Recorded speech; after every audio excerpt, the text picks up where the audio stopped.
The last message that 17-year-old Zion Foster sent before she disappeared stated that she was on her way home. The teenager told her mother and boyfriend that she was going out that night with her favorite cousin, something she did at least twice a month. But when her mother sought him out for help finding her the next day, the cousin delivered some surprising news. He had not seen or spoken to Zion in years. Hi there, welcome to True Crime Courtesy. Today we're taking a look at a missing persons case turned murder. It's a story about a family and disturbing revelations about who you can trust. Let's take a look. Mother of 6, Sierra Milton, awoke on January 5th, 2022, to find that her eldest, Zion Foster, had not returned home the night before. Zion was a 12th grader at East Detroit High School. She had only just celebrated her 17th birthday in November. Like most teenagers, Zion had experienced a rebellious streak. She had threatened to run away from home and had even done so the year before. At 16 years old and frustrated with her mother's rules, she had run to her grandmother's house. Convinced to return home, she remained for only a few days before leaving again, causing enough concern for Sierra to call the police. But it was another false alarm. The teenager was struggling with her granny's recent cancer diagnosis, as well as her own desire for independence. That January morning was different. Zion had completed her serving shift at the Detroit Wing Company the night before.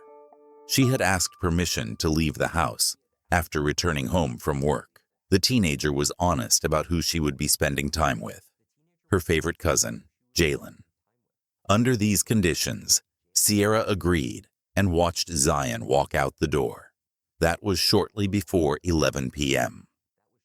The next day, the 17-year-old's boyfriend, fellow high schooler Vertez Gonzalez, messaged Sierra. Had she heard from Zion? Because he could no longer reach her. The last text message he received was at 12:59 a.m. It read, OMW, meaning on my way. But Zion didn't make it home. Calls to her phone went straight to voicemail. Messages sent throughout the night were not being received. Finally, at 8:53 a.m., he wrote to her, "Are you alive?" Followed by, "This is the worst thing ever." Adding to the distress over Zion's absence was the response Sierra received from her cousin Jalen Brer. Despite what her daughter had told her, Jalen responded that he had not been with Zion the night before.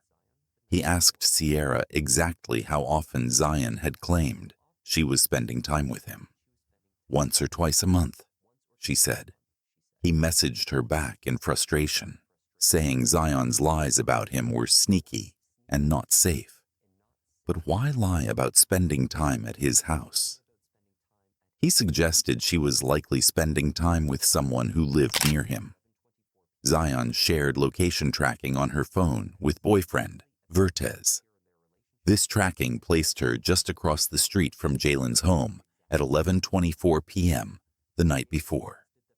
Vertez, admittedly a bit insecure in their relationship, had taken a screenshot of his girlfriend's location at exactly that time. Jalen suggested that perhaps Zion was using him as a cover story, when she was in fact at a neighbor's house. She must know someone else on the street or nearby. Jalen helpfully suggested that Sierra go to the police, but he requested to be kept out of it. Vertez was not as easily persuaded. He inundated Jalen with messages and confronted the 23-year-old with the screenshot from his phone. In response, Jalen sent back a video of his Ring camera system. There were no entries showing Zion at the house. He said she was never there. East Point police were not inclined to take Sierra's missing persons report with any sense of urgency. Her daughter had a history of being a runaway. According to the distressed mother, officers at the station did not mince words.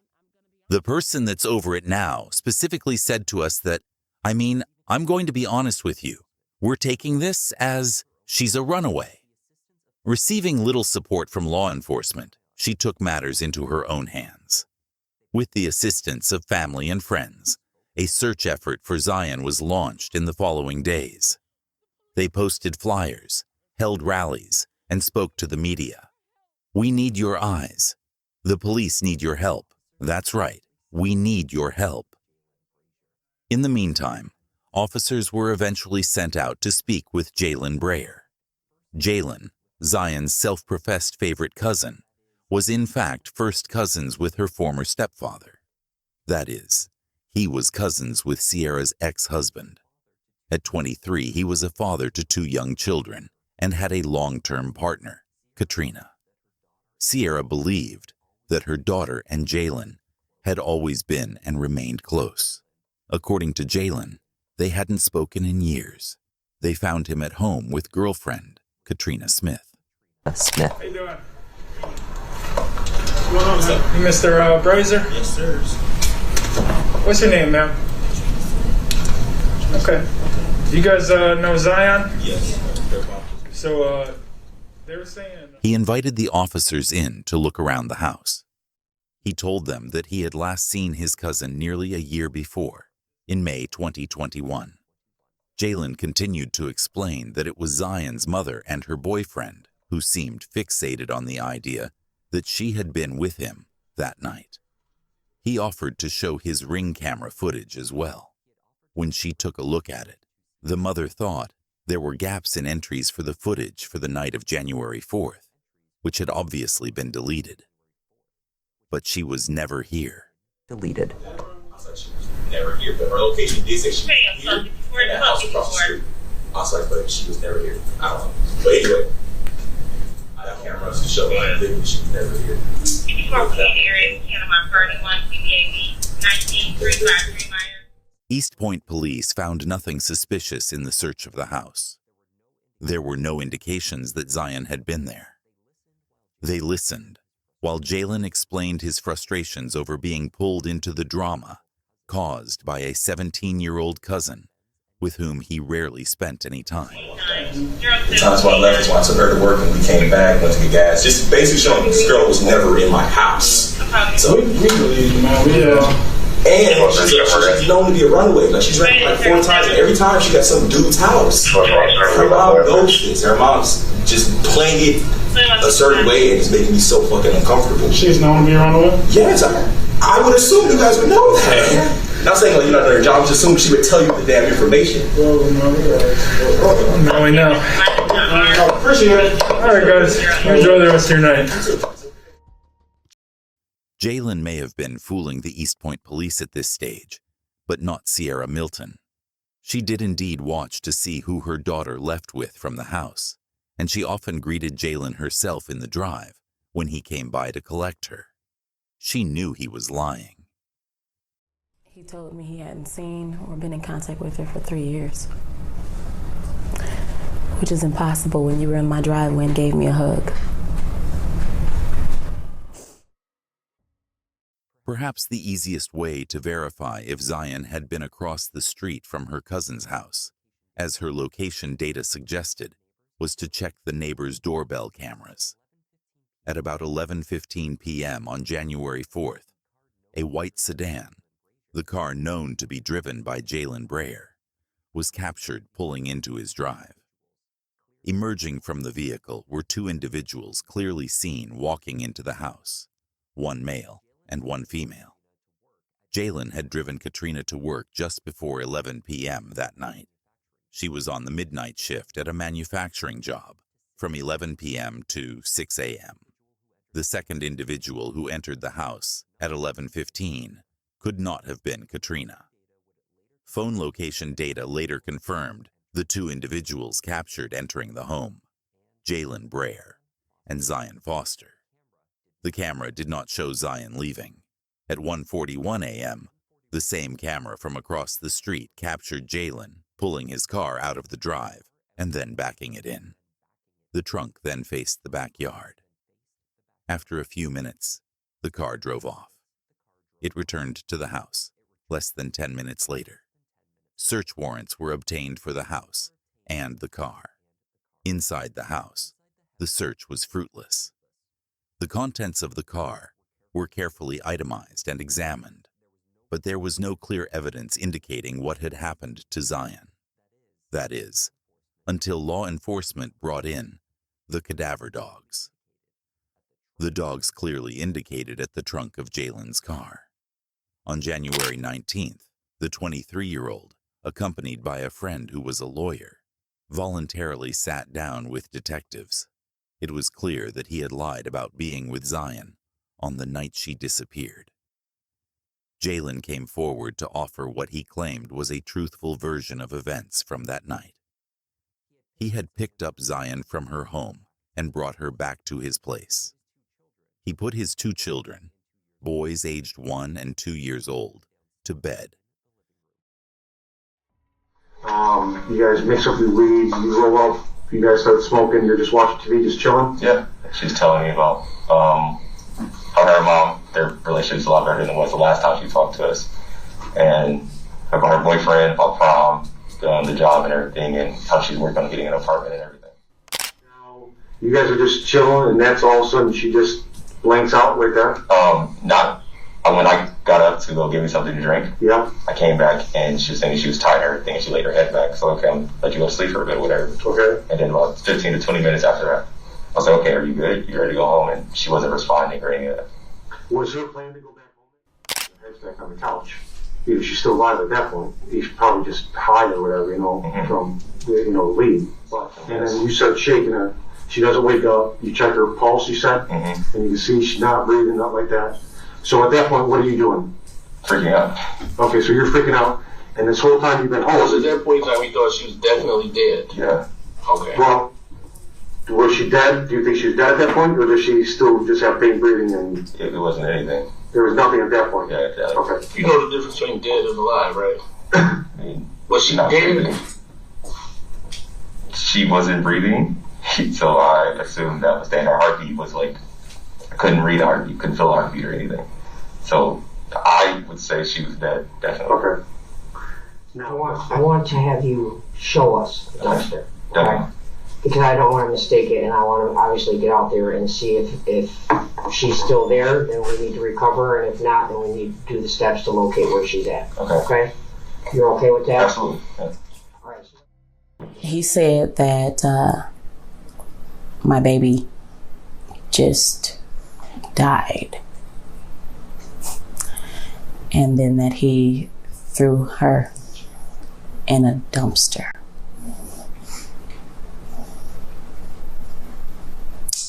Like she was trash. While the legal proceedings unfolded, the community rallied around Sierra Milton, offering support and solidarity. Vigils were held, with hundreds of people turning out to light candles and share memories of Zion. The media coverage brought national attention to the case, putting pressure on the authorities to intensify their search efforts. 1 year later, in January 2023, a breakthrough occurred. A tip led investigators to a remote area near the Pine Tree Acres landfill. Cadaver dogs were brought in once more, and this time, they picked up a scent. After an exhaustive search, the remains of Zion Foster were finally discovered, bringing a mixture of relief and heartbreak to her family and the community. The discovery of Zion's body provided crucial evidence that supported the theory that she had not died of a drug overdose, as Jalen Breyer had claimed. Forensic analysis revealed signs of trauma, suggesting foul play. This new evidence reinvigorated the investigation, and detectives worked tirelessly to build a case for murder charges against Jalen. Meanwhile, Sierra Milton and her family prepared for what would be a long and emotional journey through the court system. The community continued to stand by them, raising funds for legal fees and organizing events to keep Zion's story in the public eye. Sierra spoke at numerous rallies, always emphasizing the importance of justice for her daughter and the need for systemic changes in how missing persons cases are handled. In the spring of 2023, Jalen Breyer was officially charged with second-degree murder. The courtroom was packed with supporters and media, all eager to hear the details of the case that had gripped the community for over a year. The prosecution presented a compelling argument, detailing Jalen's inconsistent statements, the evidence of trauma on Zion's body, and his failure to seek medical help for her. Jalen's defense team argued that he had panicked and made poor decisions out of fear. They maintained that Zion's death was accidental and that Jalen had not intended to harm her. Despite these arguments, the overwhelming evidence and the emotional testimonies from Zion's family and friends painted a clear picture of Jalen's culpability. After weeks of testimony and deliberation, the jury returned a guilty verdict. Jalen Brayer was sentenced to 25 years to life in prison. The courtroom erupted in a mixture of applause and tears as Zion's family finally felt a sense of closure and justice for their beloved daughter. In the aftermath of the trial, Sierra Milton channeled her grief into advocacy. She founded the Zion Foster Foundation, dedicated to supporting families of missing and murdered children and advocating for better policies and resources for such cases. Her tireless efforts have already led to changes in local law enforcement protocols, ensuring that missing persons cases are taken seriously from the outset. Sierra's story and Zion's legacy serve as a powerful reminder of the importance of community, perseverance, and the pursuit of justice. Through their pain and loss, the Milton family has brought about meaningful change, ensuring that Zion's memory will continue to make a difference for others. Thank you for joining us on this journey through the life and legacy of Zion Foster. Please remember to like, share, and subscribe to Just Thought Lounge for more true crime stories. Stay vigilant, stay compassionate, and take care.